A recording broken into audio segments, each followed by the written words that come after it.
محدثة بدعة وكل بدعة ضلالة وكل ضلالة في النار. قال الله تعالى في القرآن المجيد: أعوذ بالله من الشيطان الرجيم.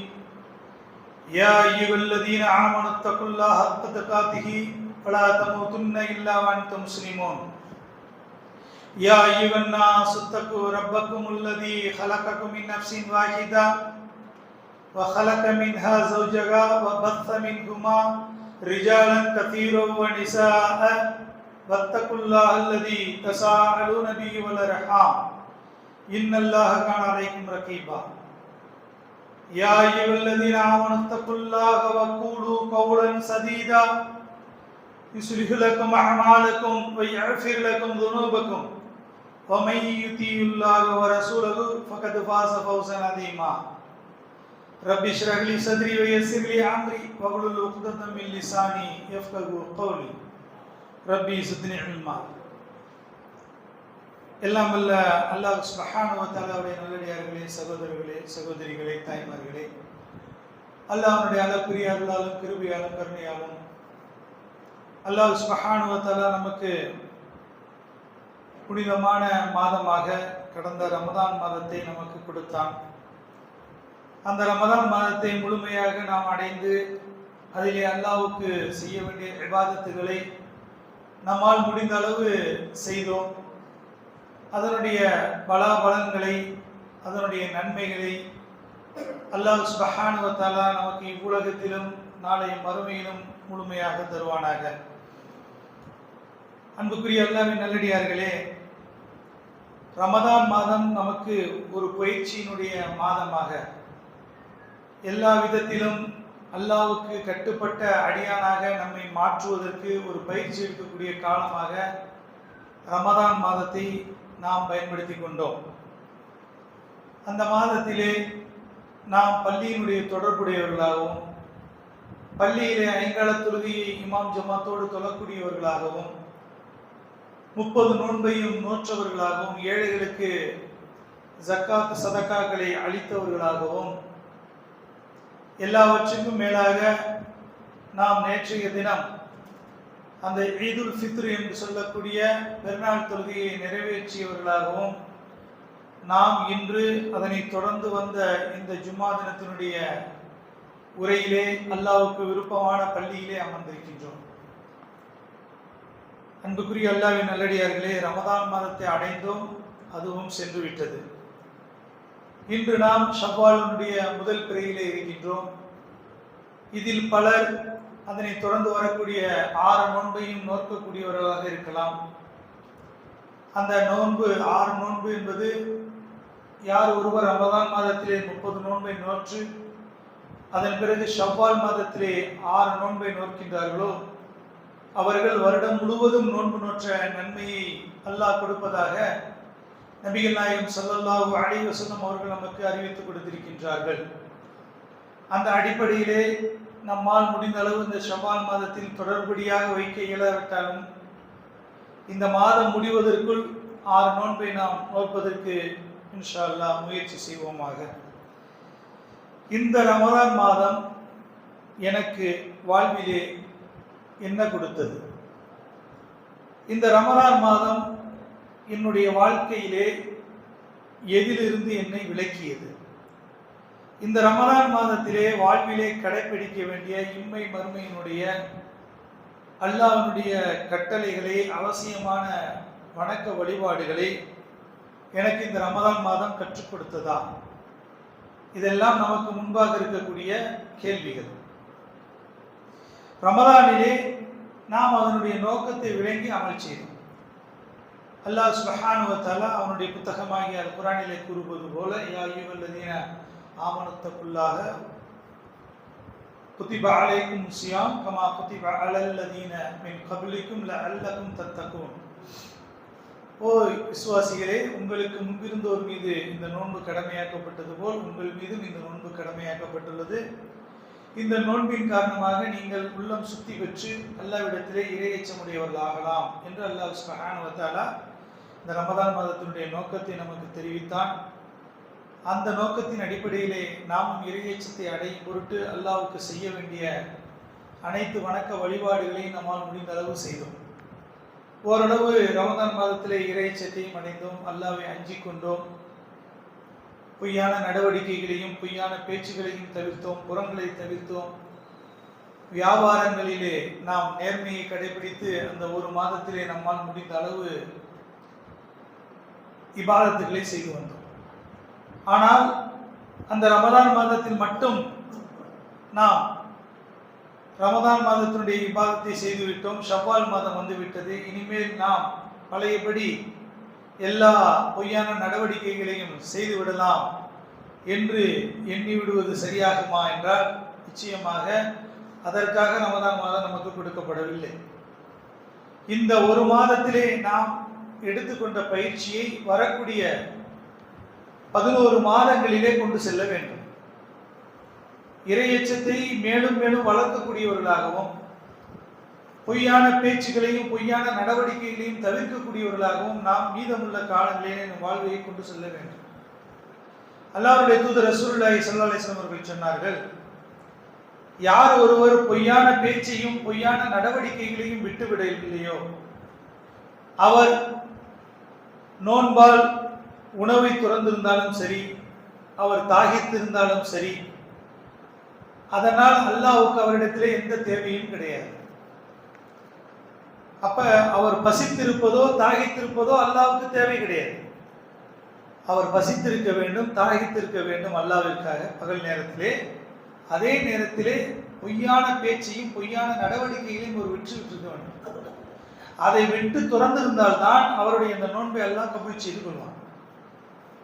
அப்ப ஏன் அல்லாஹ் சுப்ஹானஹு வ தஆலா பொய்யான பேச்சு பொய்யான நடவடிக்கைன்னு சொல்லணும்? அல்லாஹ்வுடைய தூதர் ஏன் இதை நமக்கு குறிப்பிட்டு சொல்லணும் என்றால், இஸ்லாமிய மார்க்கம் என்பது உண்மையான மார்க்கம், சத்தியமான மார்க்கம். அந்த மார்க்கம் விரும்புவது உண்மையான ஈமான், உண்மையான இஸ்லாம், உண்மையான தீன்.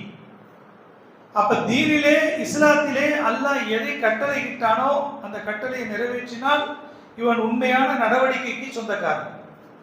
அல்லாஹ் எதை விட்டு விலக்கினானோ அந்த பொய்யான நடவடிக்கைகளை இவன் மேலும் வாழ்க்கையில ஈடுபட்டு கொண்டிருந்தால் இவன் தீனுல் இஸ்லாத்தை விட்டு விலகியவனாக கருதப்படுவான். எனவேதான் பொய்யான பேச்சையும் பொய்யான நடவடிக்கைகளும் யார் விடவில்லையோ அவருடைய அந்த ரமதான் மாதத்தினுடைய நோன்பால் அல்லாஹ்வுக்கு அவரிடத்தில் எந்த தேவையும் இல்லை என்று அல்லாஹ்வுடைய தூதர் ரசூலுல்லாஹி ஸல்லல்லாஹு அலைஹி வஸல்லம் நமக்கு எச்சரிக்கை கொடுத்திருக்கின்றார்கள். அப்ப அல்ஹம்துலில்லாஹ் ரமதான் மாதத்திலே நாம் பொய்யான பேச்சுக்கள் பேசவில்லை, பொய்யான நடவடிக்கைகளில் ஈடுபடவில்லை. ஆனால் ரமதான் மாதம் கடந்து விட்டது, நாம் மீண்டும் பழைய நிலைக்கு சென்று விடலாமா என்று நினைத்தால் நிச்சயமாக அல்லாஹ் சுப்ஹானஹு வ தஆலாவுடைய தூதர் நமக்கு கடைசி 10 குறிப்பாக லைலத்துல் கத்ர் இரவிலே நீங்கள் அல்லாஹ்விடத்திலே இந்த மாதிரியான வார்த்தைகளை போட்டு துஆ செய்யுங்கள் என்று நமக்கு ஒரு துஆவை கற்றுக் கொடுத்தார்கள். அந்த துஆவை நாம் இந்த கடைசி 10 தினங்களில் அதிகமாக இரவு நேரங்களிலே நாம் ஓதி வந்திருப்போம். என்ன துஆ அது? அல்லாஹும்ம இன்னக அஃபுவுன் துஹிப்புல் அஃப்வ ஃபஅஃபு அன்னி.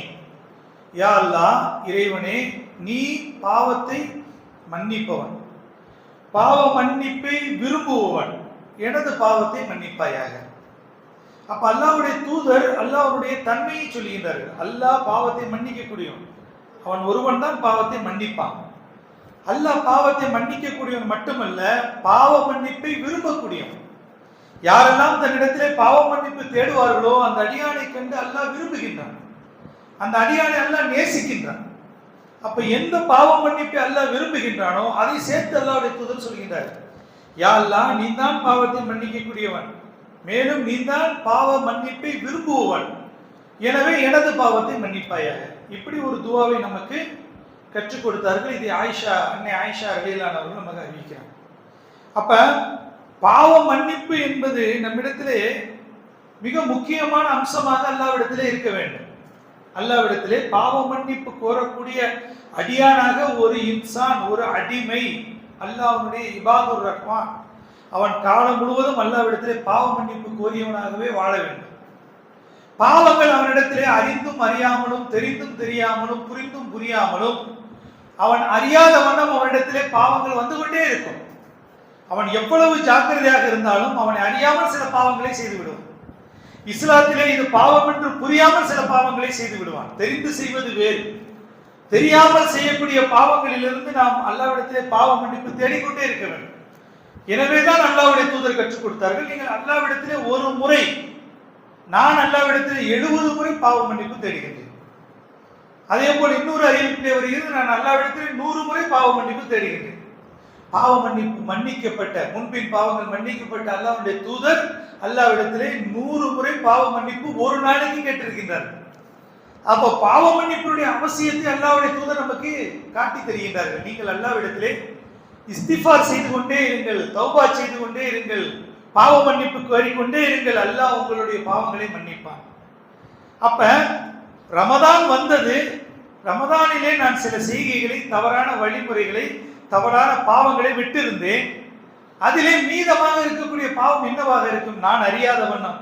பொதுவாக முஸ்லிம்களுக்கு நாம் எடுத்திருக்கக்கூடிய இந்த தலைப்பு என்னவென்றால், முஸ்லிம்கள் பலரும் இதிலே அசட்டையாக இருக்கின்றார்கள். இது ஒரு பாவம் என்று விளங்குவதே இல்லை. இதை கேலியாக, கிண்டலாக, சாதாரணமாக இந்த பாவத்தை அன்றாடம் செய்து கொண்டிருக்கின்றார்கள். ஆனால் இந்த பாவத்தை குறித்து தான் அல்லாஹ் சுப்ஹானஹு வ தஆலாவுடைய நபி நமக்கு எச்சரிக்கை செய்தார்கள். ரமதான் மாதம் உங்களுக்கு அங்கீகரிக்கப்பட வேண்டுமா? ரமதான் மாதத்தினுடைய நோன்பு அல்லாஹ் உங்களுக்கு ஏற்றுக்கொள்ள வேண்டுமா? இந்த தன்மையிலிருந்து நீங்கள் விலகி இருக்க வேண்டும். என்ன தன்மை அது? பொய் பேசக்கூடிய தன்மை, பொய் சொல்லக்கூடிய, பொய் பேசக்கூடிய தன்மை முஸ்லிம்களிடத்திலே இல்லாமல் இருக்கிறதா என்று பார்த்தால் அது அவர்களிடத்திலே முழுமையாக போகவில்லை என்றுதான் சொல்ல வேண்டும். சில இடங்கள் வரும் பொழுது அவர்கள் பொய் பேசக்கூடியவர்களாக மாறிவிடுகின்றார்கள். எல்லா சந்தர்ப்பத்தில் பொய் பேசவில்லை என்றாலும் குறிப்பாக சில தளங்களிலே அவர்கள் பொய் பேசுவதை அவர்கள் தவிர்க்க முடியாதவர்களாக, பலவீனமானவர்களாக இருக்கின்றார்கள். அதை குறித்து நாம் பார்ப்போம் இன்றைய ஜும்மா தினத்திலே. பொய் பேசக்கூடிய தளங்கள் ஒரு மனிதனுக்கு என்னென்ன தளங்கள் இருக்கிறது என்று பார்த்தால் நாம் சிறிது உஷாராக இருப்பதற்கு நமக்கு அது உறுதுணையாக இருக்கும். முக்கியமான தளம் என்ன தெரியுமா? வியாபாரம், பிசினஸ். இந்த வியாபாரம், பிசினஸ்லே பொய் சர்வ சாதாரணமாக ஒரு மனிதன் பேசுகின்றான். அவன் அதை தவிர்க்க முடியவில்லை என்று அவனுக்கு எண்ணிக்கொள்கின்றான். உண்மை பேசினால் வியாபாரம் செய்ய முடியாது என்று அவனுக்கு அவனே ஒரு தடை போட்டுக் கொள்கின்றான். வியாபாரத்திலே பொய் பேசுவதற்கான ஏராளமான சந்தர்ப்பங்கள் உள்ள தளம். இரண்டாவது தளம் என்ன? வாக்குறுதி அளிக்கக்கூடிய தளம். ஒரு விஷயத்திலே ஒருவன் வாக்குறுதி அளிக்கின்றான், அதிலே அவன் உண்மையானவனாக இருக்க மாட்டேங்கிறான், பொய் வாக்குறுதி கொடுக்கின்றான். அமானிதத்தை ஒரு இடத்திலே கொடுத்தால் அந்த அமானிதத்தை பேணுவதிலே அவன் பொய்யான நடவடிக்கைகளிலே இருக்கின்றான். அடுத்து தன்னை மிகைப்படுத்துவதில், தனக்கு என்ன அல்லாஹ் தகுதியை கொடுத்தானோ அதற்கு மீறி பிறரிடத்திலே தன்னை மிகைப்படுத்துவதிலே பொய் சொல்கின்றான். அதே போல் செய்ய வேண்டிய செயல்களில், மற்ற அமல்களில் எல்லாம் அல்லாஹ் விரும்பாத பொய்யை அவன் கலந்து கலந்து செய்கின்றான். அப்ப இது சரியா? இப்படி வியாபாரத்துல பொய் பேசுறது சரியா? வாக்குறுதி மீறி பொய் பேசுறது சரியா? அமானிதத்தை பேணுறதுல பொய் பேசுறது சரியா? தன்னை மிகைப்படுத்துவதில் பொய் பேசுறது சரியா என்று பார்த்தோம் என்றால் இதில் எதிலுமே அவன் பொய்யை அறவே கலக்காமல் இருப்பதுதான் சரியான விஷயம். அப்ப இது நம்மை அறியாமல், இது இன்னும் ரமதான் மாதம் நம்மை விட்டு கடந்தாலும் மீதமுள்ள மாதங்களில் இது போல பொய் பேசக்கூடிய நடவடிக்கைகளில் நாம் சாதாரணமாக ஈடுபட்டு கொண்டிருக்கின்றோம். அப்ப இஸ்லாம் கூறக்கூடிய எச்சரிக்கையை பார்க்க வேண்டும். என்ன எச்சரிக்கை சொல்லுது? இது குறித்து உண்மை பேசுவதனுடைய அவசியத்தையும் இஸ்லாம் என்ன சொல்கின்றது? பொய் பேசுவதனுடைய பாததூரமான விளைவுகளை பற்றி இஸ்லாம் என்ன சொல்கின்றது? தீன் என்ன சொல்கின்றது? அல்லாஹ் என்ன சொல்கின்றான்? அல்லாஹ்வுடைய ரசூல் என்ன சொல்கின்றார்கள் என்று நாம் பார்க்க கடமைப்பட்டோம். முக்கியமாக அத்தௌபாவிலே 9வது அத்தியாயம் 119வது வசனம் அல்லாஹ் சுப்ஹானஹு வ தஆலா குறிப்பிடுகின்றான், யா அய்யுஹல்லதீன ஆமனு, யா அய்யுஹல்லதீன ஆமனு தக்குல்லாஹ வ கூனு மஅஸ் ஸாதிகீன். ஓ ஈமான் கொண்டவர்களே, விசுவாசிகளே, நீங்கள் அல்லாஹ்வை அஞ்சிக் கொள்ளுங்கள். முதல் கட்டளை, ஈமான் கொண்டவர்களே நீங்கள் அல்லாஹ்வை அஞ்சிக் கொள்ளுங்கள். இன்னும் நீங்கள் உண்மை பேசக்கூடியவர்களாக ஆகிவிடுங்கள். நீங்க எப்படி இருக்கணும்? நீங்கள் ஈமான் கொண்டவர்களாக இருந்தால், நீங்கள் விசுவாசிகளாக இருந்தால், நீங்கள் நிச்சயமாக நீங்கள் உண்மையாளர்களாக இருக்க வேண்டும், உண்மை பேசக்கூடியவர்களாக இருக்க வேண்டும் என்று அல்லாஹ் விசுவாசிகளை அழைத்து கூறுகின்றான். அப்ப உண்மையை அல்லாஹ் எவ்வளவு விரும்புறாங்க. நீ சாதிக்கா இருக்கணும், நீ உண்மை பேசக்கூடியவனாக இருக்கணும். சரி, பொய் பேசக்கூடியவனுக்கு என்ன விளைவு? நாளை அல்லாஹ்விடத்திலே பொய்யனுக்கு அல்லாஹ் என்ன தண்டனை கொடுப்பான்? பொய் குறித்து இஸ்லாமும் குர்ஆனும் என்ன நமக்கு வலியுறுத்துகிறது என்று பார்த்தால் 52வது அத்தியாயம் 11வது வசனம் அத்தூரிலே அல்லாஹ் சுப்ஹானஹு வ தஆலா சொல்கின்றான், ஃபவைலுன் யௌமைதின் லில் முஹ்தஸிபீன். அன்றைய தினம், நாளை மறுமையிலே அன்றைய தினம் யார் பொய்யர்களோ, யார் பொய் பேசக்கூடியவர்களோ அவர்களுக்கு அன்றைய தினம் கேடுதான். அன்னைக்கு அவங்களுக்கு நல்ல நாளே கிடையாது. யாரெல்லாம் பொய்யர்களாக இந்த உலகத்திலே வாழ்ந்தார்களோ அவர்களுக்கு மறுமையிலே அந்த நாள் கேடு என்று அல்லாஹ் சொல்கின்றான். அப்ப பொய் மறுமையிலே எவ்வளவு பெரிய பாரம்பரியமான விளைவுகளை அல்லாஹ்விடத்திலே இவனுக்கு ஏற்படுத்தி கொடுக்குதுன்னு பாருங்க. கேடுன்னு சொல்லிட்டாங்க. உனக்கு நீ பொய்யனா இருந்தால் நாளைக்கு மறுமையில உனக்கு கேடு. கேடுன்றால் என்ன? நீ நரகவாதி, உனக்கு சொர்க்கம் கிடையாது, உனக்கு அல்லாஹ்வுடைய தண்டனை. அப்ப பொய் என்பது நாம் எவ்வளவு ஜாக்கிரதையாக இருக்க வேண்டிய ஒரு அம்சம் என்பதை நாம் விளங்கிக் கொள்ள முடிகிறது இந்த குர்ஆன் வசனத்தின் மூலமாக. இது குர்ஆனுடைய வசனம், அல்லாஹ்வுடைய எச்சரிக்கை. இது குறித்து ரசூலுல்லாஹி ஸல்லல்லாஹு அலைஹி வஸல்லம் அவர்கள் என்ன சொல்கின்றார்கள்? இமாம் புகாரி, இமாம் முஸ்லிம் பதிவு செய்யக்கூடிய சஹீஹான ஹதீஸ். நீங்கள் உண்மையை கடைபிடியுங்கள். அல்லாஹ்வுடைய தூதருக்கு நமக்கு கட்டளையிடுறாங்க, நீங்கள் உண்மையை கடைபிடியுங்கள். ஏனெனில் உண்மையானது நன்மையின் பக்கம் உங்களை இட்டு செல்கின்றது, நன்மையோ உங்களை சொர்க்கத்தின்பால் கொண்டு செல்லும். அல்லாஹ்வுடைய தூதர் எப்படி சொல்றாங்க? நீங்கள் உண்மையை கடைபிடிக்க வேண்டும். இந்த உண்மை எப்படிப்பட்டதென்றால், இந்த உண்மை உங்களுக்கு நன்மையின் பக்கம் கொண்டு செல்லும். நீங்கள் எப்பொழுது நன்மையின் பக்கம் சென்று விடுகின்றீர்களோ இந்த நன்மை உங்களை நாளை மறுமையிலே சொர்க்கத்திற்கு கொண்டு போய் சேர்க்கும். ஆனால் நீங்கள் இதன் பயனாக, இந்த நன்மையின் பக்கம் சென்றதின் பயனாக உங்களை அல்லாஹ்விடம் சித்தீக் என்று பெயர் பதிவு செய்யப்படும். நம்ம பேருக்கு பின்னாடி அல்லாஹ் என்ன பெயர் போடுவான்? சித்தீக், உண்மையாளர் என்ற பெயர் உங்களுக்கு பின்னால் பொறிக்கப்படும் அல்லாஹ்வால். நீங்கள் உண்மையாளர் என்று அல்லாஹ் பதிவு செய்வான். மேலும் உங்களுக்கு பொய் குறித்து நான் எச்சரிக்கை செய்கிறேன். இது உண்மை குறித்து நான் சொல்லக்கூடிய நன்மாராய். பொய் குறித்து நான் உங்களை எச்சரிக்கின்றேன்.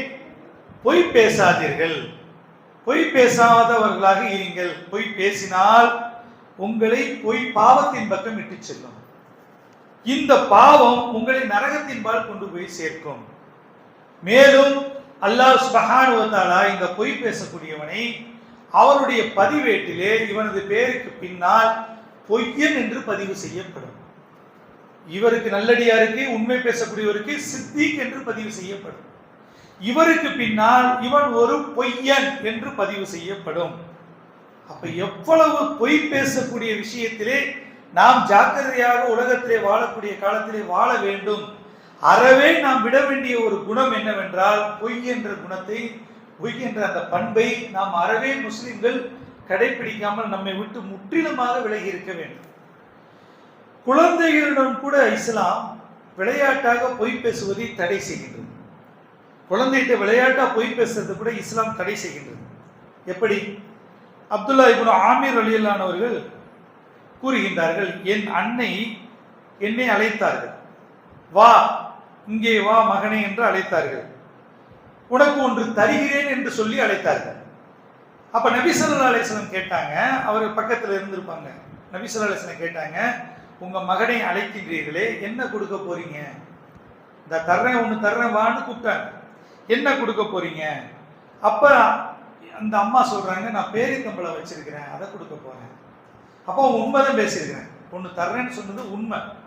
ஆனா ரசூலுல்லாஹி ஸல்லல்லாஹு அலைஹி வஸல்லம் சொல்றாங்க, அல்ஹம்துலில்லாஹ், நீங்க பேரித்தம்பளத்தை வச்சு கூப்பிட்டீங்க உங்க பிள்ளை.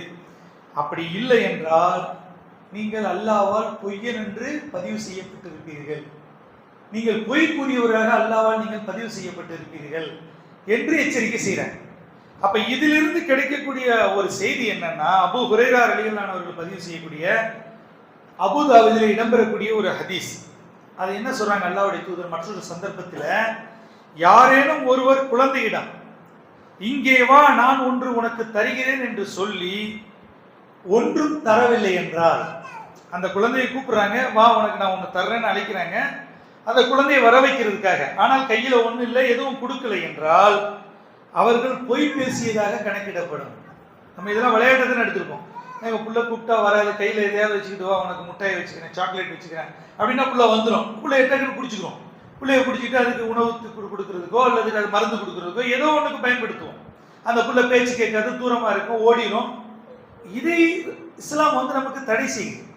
ஏதாவது கொடுக்கறதா இருந்தால் அதை கொடுத்து கூப்பிடு, உண்மையான பொருளை கொடுத்து கூப்பிடு. அப்படி பொய் சொல்லி கூப்பிட்டால் குழந்தைகிட்ட சொல்லி அல்ல விட மாட்டான். குழந்தைகிட்ட பொய் பேசுனதா உனக்கு பொய்யன் என்று கணக்கிடப்படும். அப்ப சம்பிரதாயத்துக்கு கூட இஸ்லாம் பொய்யை அறவே தடை செய்கின்றது. சம்பிரதாயத்துக்கு கூட பொய் பேசக்கூடாது. இதற்கு இன்னொரு சந்தர்ப்பம் சகாபாக்களுடைய நபி ஸல்லல்லாஹு அலைஹி வஸல்லம் தொடர்பான சந்தர்ப்பம். நபி ஸல்லல்லாஹு அலைஹி வஸல்லம் ஒரு கோப்பையில பால் வருது. அல்லாஹ்வுடைய தூதரிடத்திலே என்ன நடவடிக்கை இருக்கும் என்றால், பொதுவாக எத்தனை பேர் அமர்ந்திருந்தாலும் எந்த பொருள் வந்தாலும் அந்த பொருளை பங்கிட்டு தான் சாப்பிடுவார், தனியாக சாப்பிட மாட்டாங்க. அப்போ பாலுடைய அளவு சகாபாக்கள் பார்க்குறாங்க, ரொம்ப சின்ன பால், ஒரு பாத்திரத்தில் தான் பால் வந்திருக்கு. அது இருக்கக்கூடிய சகாபாக்களுடைய எண்ணிக்கை அதிகமாக இருக்குது. அப்போ என்ன நினைக்கிறாங்க, இந்த ரசூல்லா மட்டும் குடிச்சா நல்லா இருக்குமே, நம்ம குடிக்காம இருப்போம் அப்படின்னு அவங்களுக்குள்ள எண்ணிக்கிறாங்க. அப்போ ரசூல்லா ஸல்லல்லாஹு அலைஹி வஸல்லம் சொல்கிறாங்க, வாங்க பால் சாப்பிடுவோம் அப்படின்னு வழக்கம் போல் அவங்க கூப்பிடுறாங்க. இவங்க எல்லாரும் என்ன நினைக்கிறாங்க, ரசூல்லா சாப்பிடட்டும் அப்படின்னு சொல்லிட்டு, எங்களுக்கு பசி இல்லை யார சொல்லலாம், எங்களுக்கு பசிக்கல, நீங்க சாப்பிடுங்க அப்படின்னு சொல்றாங்க. ரசூல்லாவுக்கு தெரியும் தானே, ரசூல்லா அல்லாஹ்வுடைய தூதர், பசியும் பட்டினியுமாக இருந்த சமுதாயம், ஏதாவது பொருள் வந்தால் அதை பங்கிட்டு சாப்பிட்ட சமுதாயம். அல்லாஹ்வுடைய தூதரும் பசியா இருக்கிறாங்க, சகாபாக்களும் பசியா இருக்கிறாங்க. அந்த நேரத்தில் பால் வருது. ஆனால் சகாபாக்கள் என்ன நினைக்கிறாங்க, நம்ம விட அல்லாஹ்வுடைய தூதர் குடிச்சா நல்லா இருக்கும், குறைவா இருக்குது அப்படின்னு விட்டு கொடுத்துடலாம், நம்ம வேண்டாம் அப்படின்னு சொல்லி போய் பேசுறாங்க. அப்புறம் அல்லாஹ்வுடைய தூதர் சொல்றாங்க, பசியையும் பொய்யையும் சேர்த்து கூறாதீங்க, பசியையும் பொய்யையும் மிக்ஸ் பண்ணாதீங்க. நீங்க பொய் சொல்றீங்கன்னு எனக்கு தெரியுது, வாங்க அல்லாஹ் சுப்ஹானஹு வ தஆலா நமக்கு இந்த பால்ல பரக்கத்து செய்யும் என்று சொல்லி அல்லாஹ்வுடைய தூதர் அவருடைய முபாரக்கான கரத்தை கொண்டு அதிலே அந்த பாலிலே முக்கி எடுத்தார்கள். அதன் பிறகு எல்லோரும் நன்றாக பருகி முடித்தார்கள். இது ரசூலுல்லாஹி ஸல்லல்லாஹு அலைஹி வஸல்லத்தினுடைய ஒரு கராமத்திலே அது ஒன்று, அல்லாஹ்வுடைய கராமத், ரசூலுல்லாஹ்வுக்கு கொடுக்கப்பட்ட கராமத். அப்ப ஏன் சொல்றாங்க ரசூலுல்லாஹ், நீங்க பொய்யையும் உண்மை, அதாவது பொய்யையும் பசியும் சேர்க்காது. நீங்க பசிக்கு எவ்வளவு பொய் சொல்லப்படுது, பசிக்காக எவ்வளவு பொய் சொல்லப்படுது, உணவுக்காக எவ்வளவு பொய் சொல்லப்படுது. அப்ப இந்த ஹதீஸ்ல நம்ம எடுத்துக்கிற வேண்டியது, உனக்கு உணவு தேவைன்னாலும் பொய் பேசாது, சம்பாதிக்கிறதுனாலும் பொய் பேசாது. இப்படி பொய் பேசினாதான் எனக்கு 2 காசு கிடைக்கும், அதை கொண்டு 2 ரொட்டி துண்டு வாங்க முடியும்னாலும் பொய் பேசாது. இந்த ஹதீஸ் உணர்த்துவது அதைத்தான். பசி உனக்கு தனிப்பட்ட விஷயம், பசியை நீ அல்லாஹ்விடத்திலே, அந்த பசியை போக்குவதற்கு நீ அல்லாஹ்விடத்திலே துஆ செய். ஆனால் பொய்யான நடவடிக்கையும் பொய்யையும் பேசி உன் பசியை போக்கிக் கொள்ள வேண்டும் என்று நீ கருதாதே. அப்ப நமக்கு எச்சரிக்கை. அடுத்த எச்சரிக்கை என்ன தெரியுமா, பொய் குறித்து நகைச்சுவைக்கு பொய் பேசுவதை அல்லாஹ்வுடைய தூதர் தடை செய்தார். சிரிக்க வைக்கிறது, இன்னைக்கு உலகத்துல சிரிக்க வைக்கிறதுக்கு எவ்வளவு பொய் பேசப்படுதுன்னு பாருங்க. பொய் பேசினாலே, சிரிக்க வைக்கிறதுனாலே பொய் பேசியாங்க, அப்பதான் சிரிப்பாங்க மக்கள். அல்லது ஒருத்தனை கேலி செய்யணும், அப்பதான் மக்கள் சிரிக்கிறாங்க. அப்ப அல்லாஹ்வுடைய தூதர் இதை கடுமையாக கண்டித்தார்கள். நீங்கள் நகைச்சுவைக்காக கூட பிறரிடத்துல போய் பேசக்கூடாது. அது என்னன்னா, அப்ப அல்லாஹ்வுடைய தூதர்கிட்ட கேட்கிறாங்க, யார சொல்ல, நீங்க எத்தனை சந்தர்ப்பத்தில் எங்கள்கிட்ட நகைச்சுவையா பேசுறீங்க, நீங்க நகைச்சுவையா உரையாடுறீங்க, எங்களை சிரிக்க வைக்கிறீங்க, அந்த மாதிரிலாம் உங்கள்கிட்ட இருக்குது அப்படின்னு சொல்லும் போது ரசூலுல்லாஹி ஸல்லல்லாஹு அலைஹி சொன்னாங்க, நான் நகைச்சுவையா பேசுவேன், ஆனா என்னுடைய நகைச்சுவையில உண்மைதான் இருக்கும், பொய் இருக்காது. அதுக்கு உதாரணத்தை பாருங்களேன். அல்லாஹ்வுடைய தூதர் இடத்துல ஒரு கிழவி வருது. கிழவி நாளைக்கு எனக்கு சொர்க்கம் உண்டா அப்படின்னு கேட்கிறாங்க. கிழவிகளுக்கெல்லாம் சொர்க்கம் கிடையாது அப்படின்னு ரசூலுல்லாஹ் சொல்லிடுறாங்க. கிழவிக்கெல்லாம் சொர்க்கம் கிடையாது. இந்த அம்மா ஒரே அழுக ஆரம்பிச்சிருச்சு. கிழவிகளுக்கெல்லாம் சொர்க்கம் கிடையாதுன்னு ரசூலுல்லாஹ் சொல்லிட்டாங்களே, நான் கிழவியா இருக்கிறேனே அப்படின்னு. அப்போ ரசூலுல்லாஹ் கூப்பிட்டாங்க, நீங்க இந்த உலகத்துல தான் கிழவியா இருக்கிறீங்க, நாளைக்கு மறுமையில எல்லாருக்கும் ஒரே வயசு தான், எல்லாரும் இளமையா தான் இருப்பீங்க. அப்ப சொர்க்கத்துக்குள்ள கிளவி நுழைய முடியாது, உண்மைதானே? கேட்கறதுக்கு இப்படி பாருங்க, நகைச்சுவையும் இருக்குது, உண்மையும் இருக்குது. இதான் ரசூலுல்லாஹ், இப்படித்தான் ரசூலுல்லாஹ் பேச சொல்லி நமக்கு கற்றுக் கொடுத்திருக்கிறாங்க. ஆமாமா, உண்மையா உடனே போக முடியாது, கிளம்பி போக முடியாது, ஆனா குமரியா போகும். அது சொன்ன பிறகு அந்த அம்மா அப்புறம் சிரிச்சாங்கன்னு சொல்லிட்டு நம்ம ஹதீஸ்ல பார்க்கிறோம். அப்ப அல்லாஹ்வுடைய தூதர் இதையெல்லாம் நமக்கு முன்னுதாரணமாக காட்டினாங்க. கேலிக்கு கூட, கிண்டலுக்கு கூட, நகைச்சுவைக்கு கூட, சம்பிரதாயத்துக்கு கூட நீங்க குழந்தைகள்கிட்ட கூட பொய் பேசாதீங்க அப்படின்னு சொல்லி. ஏன் அல்லாஹ்வுடைய தூதர் இந்த பொய் குறித்து இவ்வளவு எச்சரிக்கை செய்யணும் நமக்கு? என்னங்க விளையாட்டுக்கு ஒருத்தர், அதனால எந்த ஒரு பாதிப்பு ஏற்படாத அளவுக்கு தானங்க பொய் பேசுறோம்.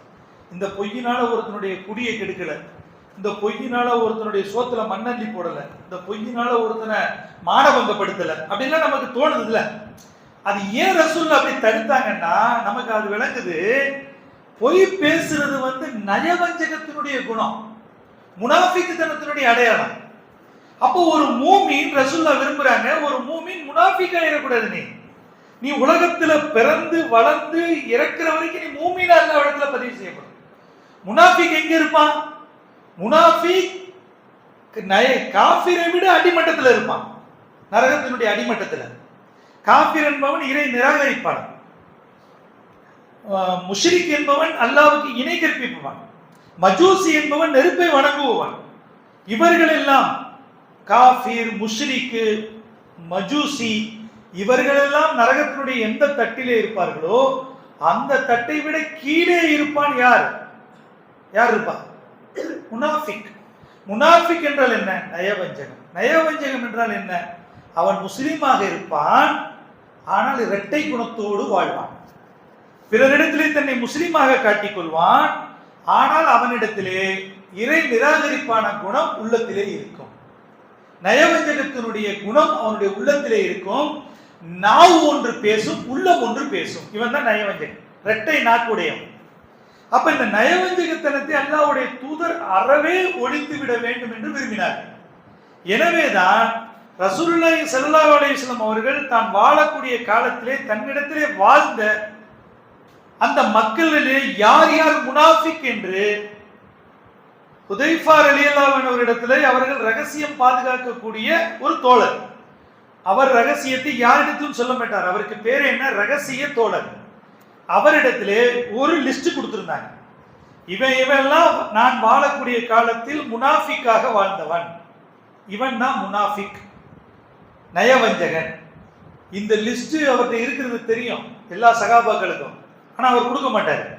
ஏன்? அல்லாஹ்வுடைய தூதர் அவரை ரகசிய தோழர், ரகசியத்தை பாதுகாக்கக்கூடியவர். அப்ப அல்லாஹ்வுக்கு தெரியும், அல்லாஹ்வுடைய ரசூலுக்கு தெரியும், எழுதுன அவருக்கு தெரியும், யாருக்கும் தெரியும். உமர் ரலியல்லாஹு ஆட்சி காலத்துல அமீருல் மூமினீன் இருக்காங்க, அவரை கூப்பிட்டு, ஹுதைஃபா எனக்கு அந்த லிஸ்ட்ல இருக்கிற பேர்லாம் சொல்ல வேணாம், நீ அந்த லிஸ்ட்ல என்னென்ன பேர் இருக்குன்னா எனக்கு சொல்லாத, அதுல ஏன் பேர் இருக்குதான்னு கொஞ்சம் பார்த்து சொல்லு, ஏன் பேர் இருக்குதான்னு மட்டும் சொல்லுப்பா. யாரு கேட்குறாங்க? யார் கேட்குறாங்க? உமர் ரலியல்லாஹு அன்ஹு ஒரு தெருவில் போனா இன்னொரு தெருவில் சைத்தான் ஓடுவான். அவர்களுடைய நாவிலே அல்லாஹ் பலமுறை பேசியிருக்கிறான். அல்லாஹ்வுடைய தூதர் சொன்னார், உமரே உன்னுடைய நாவிலே அல்லாஹ் பேசுகின்றான். அல்லாஹ்வுடைய தூதர் மஷூரா கொடுப்பாங்க, உமர் ரலியல்லாஹு அன்ஹு ஒரு மஷூரா கொடுப்பாங்க. உமர் ரலியல்லாஹு கொடுத்த மஷூராவுடைய அடிப்படையில் அல்லாஹ் ஆயத்தை இறக்கிறான். உமர் ரலியல்லாஹு உண்மைப்படுத்துவான். அல்லாஹ் ரசூலுல்லாஹ்வுடைய வாக்கு கூட அல்லாஹ் உண்மைப்படுத்தாமல் உமர் ரலியல்லாஹுடைய வாக்கை உண்மைப்படுத்துவான். ஏன்னா உமர் ரலியல்லாஹு அந்த அளவிற்கு இஸ்லாத்திலே பிடிப்பாக இருக்கக்கூடியவர். அதுக்கு அல்லாஹ்வுடைய தூதரை விட உயர்ந்தவர்கள் நம்ம கருதிடக்கூடாது. அல்லாஹ் அப்படி உமர் ரலியல்லாஹுக்கு அந்தஸ்தை கொடுத்திருந்தாங்க. அல்லாஹ்வுடைய தூதர் சொன்னார். அப்படிப்பட்ட உமர் ரலியல்லாஹு கேட்கிறாங்க, எனக்கு இந்த நயவஞ்சகன் பேர்ல ஏன் பேர் இருக்கு? அப்ப நயவஞ்சகத்தை குறித்து சஹாபாக்கள் எவ்வளவு அஞ்சினார்கள். அப்ப நயவஞ்சகத்தினுடைய குணம் என்ன? முக்கியமான குணம் 3 குணம் இருக்கு. யார் ஒருவன் முனாஃபிக்கோ அல்லாஹ்வுடைய தூதர் சொன்னாங்க, அவன் 3 குணத்தோடு உலகத்துல வாழ்வான். இவனை நீங்க பாத்தீங்கன்னா இவன் நயவஞ்சகன் நீங்க புரிஞ்சுக்கிறீங்க. அதுல முதலாவது குணம், பேசினால் பொய்யே பேசுவான். பேசினா பொய் தான் பேசுவான், பொய் தான் அதிகமா இருக்கும். வாக்குறுதியை கொடுத்தானாக்கா நிறைவேற்றவே மாட்டான். நம்பினால், அமானிதத்தை நம்பி அவனிடத்தில் ஒப்படைத்தால் நம்பிக்கை துரோகம் செய்வான். இந்த 3 குணம் உடையவன் தான் முனாஃபிக், நயவஞ்சகன். அப்ப இதுல ஒரு பண்பு என்ன? முதல் பண்பு என்ன? பொய் பேசு. இதனவே தான் பொய்யை இஸ்லாம் அறவே தடை செய்கின்றது. மேலும் அல்லாஹ் சுப்ஹானஹு வ தஆலா 9வது அத்தியாயம் 77 சொல்கின்றான், அவர்கள் அல்லாஹ்விடம் செய்த வாக்குறுதிக்கு மாறு செய்ததாலும், வாக்குறுதி என்ன? அலஸ்து பி ரப்பிக்க, நான் உங்கள் இறைவன் இல்லையா? ரூஹுடைய உலகத்துல கேட்டான் அல்லாஹ். உலகத்துல அல்லாஹ் எல்லா ரூகையும் படைச்சு வச்சு அல்லாஹ் கேட்டான், நான் உங்க இறைவன் இல்லையா? காலு பலா, நீ தான் எங்களது இறைவன் என்று நம்ம எல்லாரும் சொன்னோம். எல்லாரும் உலகத்தில் வாழக்கூடிய அத்தனை ஜீவராசிகளும் மனிதர்களும் சொன்னார். ஏனென்றால் இறைவனை நாம் பார்த்தோம். எந்த உலகத்துல? ரூஹுனுடைய உலகத்துல. அதன் பிறகு தாயினுடைய வயிற்றுல கொண்டு வந்து சேர்த்தான். அதன் பிறகு என்ன செய்யப்பட்டது? உலகத்திலே வாழ்க்கை கொடுக்கப்பட்டது. அதன் பிறகு இவனிடம் கடைசியாக மௌத்தான பிறகு கேட்கப்படுகிறது, மன் ரப்புக்க. அவனிடம் கேட்கக்கூடிய மௌத்தான பிறகு கேட்கக்கூடிய முதல் கேள்வி என்ன? உனது இறைவன் யார்? இவன் படைக்கப்பட்டு தாயினுடைய வயிற்றுக்கு தந்தையினுடைய அந்த விந்துவிலே வருவதற்கு முன்பாக இவனுடைய ரூஹுனுடைய உலகத்திலே இவனுக்கு கேட்கப்பட்ட கேள்வி என்ன? நான் உங்கள் இறைவன் இல்லையா? நீ தான் எங்கள் இறைவன், பார்த்தோம், நம்பிக்கை கொண்டோம். அந்த வாக்குறுதி அல்லாஹ்விடத்திலே அனைத்து நபர்களும் கொடுத்து விட்டு வந்திருக்கிறோம். இந்த வாக்குறுதியை நீ மீறுறாங்க. நாளைக்கு மறுமையில வாக்குறுதியை மீறிட்டில, காஃபிரா வாழ்ந்தில, முஷ்ரிக்கா வாழ்ந்தில, மஜூசியா வாழ்ந்தில, அல்லாஹ்வை நிராகரித்தீல, நான் இறைவன் ஒருவன் இருக்கும் பொழுது எனக்கு இணை கற்பித்தியாயே, அப்ப வாக்குறுதிக்கு மாறு செஞ்ச. மேலும் உலகத்துல 2வது தன்மையை சொல்றான், வாக்குறுதிக்கு மாறு செய்யல, நம்ம முஸ்லிமா தான் வாழ்ந்தோம், அல்லாஹ்வுக்கு தான் கட்டுப்பட்டோம், அல்லாஹ்வுக்கு தான் எல்லா இபாதத்துகளை செய்தோம், ஆனால் பொய் சொல்லி கொண்டே இருந்ததாலும், அல்லாஹ் அடுத்த பண்பை சொல்றான் பாருங்க, அல்லாஹ்வுக்கு மாறு செய்ததாலும் பொய் சொல்லி கொண்டே இருந்ததாலும் அல்லாஹ் அவர்களுடைய உள்ளங்களில் தன்னை சந்திக்கும் நாள் வரை நயவஞ்சகத்தை போட்டு விடுவான். அல்லாஹ் அக்பர், அல்லாஹ் அக்பர். அல்லாஹ்வை அஞ்சிக் கொள்ள வேண்டும். உன்னுடைய உள்ளத்துல நான் நிஃபாக்க போட்டுருவேன் அல்லாஹ் சொல்றான், நயவஞ்சகத்தை போட்டுருவேன். எதனால? இறை நிராகரிப்பால மட்டும் இல்ல, பொய் பேசிக்கிட்டு இருந்தீங்கன்னா முடிஞ்சு. பொய் பேசக்கூடியவனாக இருப்ப, நீ முஸ்லீமா இருப்ப, நீ பள்ளிவாசலுக்கு வருவ, 5 நேரம் தொழுவ, ரமதான் மாதத்துல நோன்பு நோற்ப, ஹஜ் செய்வ, உம்ராக்கள் செய்வ, தான தர்மங்கள் செய்வ, முஸ்லீமா தான் வாழுவ, அல்லாஹ்வுக்கு எதனையும் கற்பித்திருக்க மாட்ட, இணை கற்பித்திருக்க மாட்ட. ஆனா பொய் பேசுறது சாதாரணமா பொய் பேசிக்கிட்டு இருந்திருப்ப. அப்ப பொய் பேசிக்கிட்டு இருந்தா அல்லாஹ் என்ன செய்வான்? உள்ளத்திலே நிஃபாக்கை கொண்டு நிரப்பி விடுவான். அப்ப நிஃபாக்கை கொண்டு நிரப்பி விட்டு அல்லாஹ்வை சந்திக்கக்கூடிய நாள் வரைக்கும் அந்த தன்மையோடு ஒரு மனிதன் வாழ்ந்தால் என்ன ஆகிறது? அல்லாஹ் பாதுகாக்கணும். அல்லாஹ் மிகப்பெரிய எச்சரிக்கை சொல்றான். அப்ப நாமெல்லாம் இந்த உலகத்திலே வாழும் பொழுது விளையாட்டாக கூட, வியாபாரத்தில் கூட நாம் பொய் பேசக்கூடாது. உண்மையை பேசி வியாபாரம் செய்ய வேண்டும். அதில் தான் பரக்கத். இந்த பொருள் இந்த தரத்துல இருக்குது, வாங்குறேன்னா வாங்கிக்கிறீங்க, உண்மையை சொல்ல வேண்டும். அந்த பொருளில் இருக்கிற தரத்தை நாம் வியாபாரம் செய்பவரிடம் சொல்ல வேண்டும். அந்த குறையை நாம் அவரிடத்தில் எடுத்து சொல்ல வேண்டும், மறைக்க கூடாது. ஒருவர் மார்க்கெட்டில் பேரிச்சம்பழம் வித்துக்கிட்டு இருக்கிறாரு. ரசூலுல்லாஹ் வந்தாங்க, பேரித்தம்பழம் மழை பெய்து கொஞ்ச நாள், அடுத்த நாள் பேரித்தம்பழத்துக்குள்ள கையை விட்டாங்க. கையை விட்டு பார்த்தாங்க, ஈரமா இருந்துச்சு, மேல ஒரு நல்ல என்னது காஞ்சதா இருந்துச்சு. இதை மக்கள்கிட்ட சொன்னீங்களான்னு கேட்டாங்க. சொல்லலைன்னா நீங்க பொய் சொல்லி வியாபாரம் பார்க்குறீங்க, செஞ்சிடாதீங்க, இது நிஃபாக்கினுடைய அடையாளம். ஈரமா இருந்தா வெயிட் அதிகமாயிரும்ல, அப்ப ஈரமா இருக்குதுன்னு சொல்லுங்க. சட்டை விற்கிறீங்க, சட்டையில ஒரு குறை இருக்குதுன்னு சொல்லுங்க, ஒரு பட்டன் இல்லைன்னு சொல்லுங்க, வாங்கிட்டு போகட்டும். நீங்க விலையை என்ன வேணாலும் நிர்ணயம் செய்து கொள்ளலாம், இஸ்லாம் தடுக்கல உங்களுக்கு. என்னுடைய விலை பட்டன் போனாலும் அவருக்கு குறைச்சு கேட்பாரு, இல்ல பட்டன் போனாலும் இந்த விலைக்கு தான் என்னால கொடுக்க முடியும் சொல்வதற்கு உங்களுக்கு உரிமை உண்டு. அதை மறைந்து நிற்கிறது. இதே போல எனக்கு இத்தனை பொருள், இவ்வளவு காசு நீங்க கொடுத்தாதான் எனக்கு லாபம், இல்லைன்னா நஷ்டம். தேவையில்லை, அப்படி பேசுறது எந்த அவசியமும் கிடையாது. எனக்கு அடக்கமே இவ்வளவு. இதெல்லாம் வியாபாரத்திலே பேசக்கூடிய சாதாரணமான பொய் விஷயங்கள். அப்ப மேலும் ஒரே விஷயம் சொல்லி முடிக்கிறேன். கேட்பதையெல்லாம் எவன் பரப்புறானோ அவன் பொய்யன். இன்னைக்கு ரொம்ப ஜாக்கிரதையா இருக்கணும். நபி ஸல்லல்லாஹு அலைஹி வஸல்லம் சொல்லிக்கிறாங்க, கேட்பதையெல்லாம் எவன் பேசுகின்றானோ அவன் பொய்யன். இன்னைக்கு சமூக வலைதளத்துல எந்த ஒரு செய்தியை நாம் கேட்டாலும் அடுத்த செகண்ட் நம்ம என்ன செய்யறோம்? அந்த செய்தியுடைய உண்மை, அது என்ன தரம், அதை நம்ம நேர்ல பார்த்தோமா, உண்மையா நடந்துச்சா, எதையும் பார்க்கறது இல்லை. அடுத்த கைக்கு போற பட்டன் என்ன? ஃபார்வர்டு தான், மெசேஜ் ஃபார்வர்டு தான். ஏன் பண்ணணும்? அதை பற்றி நமக்கு என்ன பிரச்சனை? அது உண்மையா, கேட்டோமா, விசாரிச்சோமா, அதை விடுறதுக்கு பரப்புறதுனால நம்ம பொய்யனாயிரும். அது பொய்யான செய்தியா இருந்தா. அப்ப அல்லாஹ்வுடைய தூதர் ரசூலுல்லாஹி ஸல்லல்லாஹு அலைஹி வஸல்லம் பொய் பேசுறதுக்கு சில விஷயங்களை நமக்கு அனுமதி கொடுத்துக்கிறாங்க. அதையும் தெரிஞ்சுக்கிறீங்க. பொய் பேசுறது 3 விஷயங்களிலும் பொய் பேசலாம் ஒரு முஸ்லீம். 3 விஷயங்கள்ல. அது என்னன்னா, தன்னுடைய மனைவியை மகிழ்விப்பதற்காக பொய் பேசலாம். மனைவியை மகிழ்விப்பதுன்னா, இந்த புடவை கட்டினா நீ இந்த உலக அழகி, இந்த புடவை உனக்கு அழகா இருக்கிற மாதிரி எவளுக்குமே இல்லை, இதுல போட்டா நீ ரொம்ப அழகா இருக்கிற, இது நகை போடா கூட நீ அழகா இருக்கிற, என்ன வேணாலும் மகிழ்ச்சி அடையின மனைவி மகனைவியை மகிழ்விப்பதற்காக. அடுத்து யுத்த களத்துல, போர்க்களத்துல போய் பேசணும். போர்க்களத்துல ரசூலுல்லாஹி ஸல்லல்லாஹு அலைஹி வஸல்லம் திட்டம் தீட்டும் பொழுது பொய்யான விஷயத்தை பரப்புவாங்க. ஏனென்றால் எதிரிகள் அந்த இடத்தை அப்படிக்கு அவர்கள் கணிக்க வேண்டும். பெரிய குளம் வெட்டுவாங்க, பெரிய தண்ணியை நிரப்புவாங்க. வந்திருக்கக்கூடிய சகாபாக்கள் குறைவா வந்திருப்பாங்க. அங்கிருந்து ஒற்றன் பார்ப்பான், இவ்வளவு பெரிய குளம், இவ்வளவு பெரிய தண்ணி தேவைண்டா எவ்வளவு படைகள் இருக்கும். அவன் போய் சொல்லுவான், பெரிய படைகள், முஸ்லிம் படைகள் வந்திருக்குது. இதெல்லாம் போர் தந்திரங்கள். போர் தந்திரத்துல, போர் தளவா விஷயங்கள்ல நம்ம போய் பேசுறது இஸ்லாத்துல கூடும். இஸ்லாத்தினுடைய எதிரிகளை வெல்வதற்கு. அடுத்து 2 சகோதரிடத்திலே சமாதானப்படுத்துவதற்கு போய் பேசலாம். பாய் இருக்கிறாரு, இன்னொருத்தர் இருக்காரு, 2 பேரும் ஒன்னா இருந்தாங்க, ஏதோ ஒரு பிரச்சனையில பிரிச்சுட்டாங்க. இவரை பத்தி அவர் தப்பா நினைச்சுக்கிட்டு இருக்கிறாரு, அவரை பத்தி இவர் தப்பா நினைச்சிட்டு இருக்காரு. 2 சகோதரர்கள் பேசவே மாட்டேங்கிறாங்க.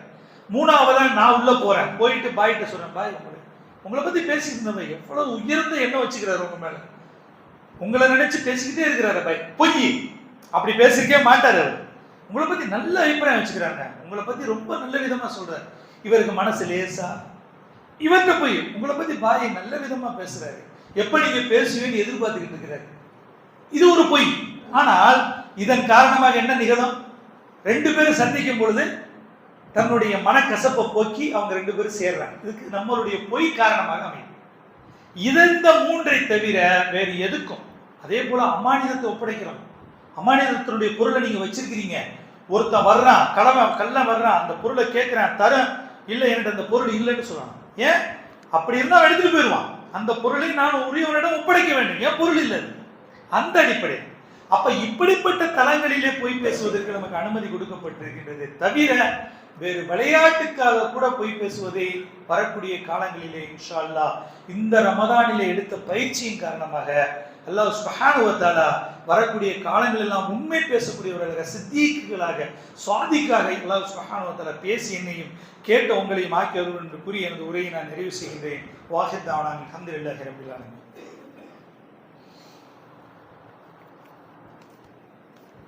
அல்ஹம்துலில்லாஹ் வஸ்ஸலாத்து வஸ்ஸலாமு அலா ரசூலில் கரீம் வ அலா ஆலிஹி வ ஸஹ்பிஹி அஜ்மஈன். அம்மா பஅத். இன்னல்லாஹ யஅமுரு பில் அத்லி வல் இஹ்சானி வ ஈதாஇ தில் குர்பா வ யன்ஹா அனில் ஃபஹ்ஷாஇ வல் முன்கர் வல் பகி யஇதுக்கும் லஅல்லக்கும் ததக்கருன். உذ்குருல்லாஹ யذ்குருக்கும் அதுவு யஸ்தஜிப் லக்கும் வ லதிக்ருல்லாஹி அக்பர் வ மா அலைனா இல்லல் பலாகுல் முபீன் வ அகீமுஸ் ஸலாத்.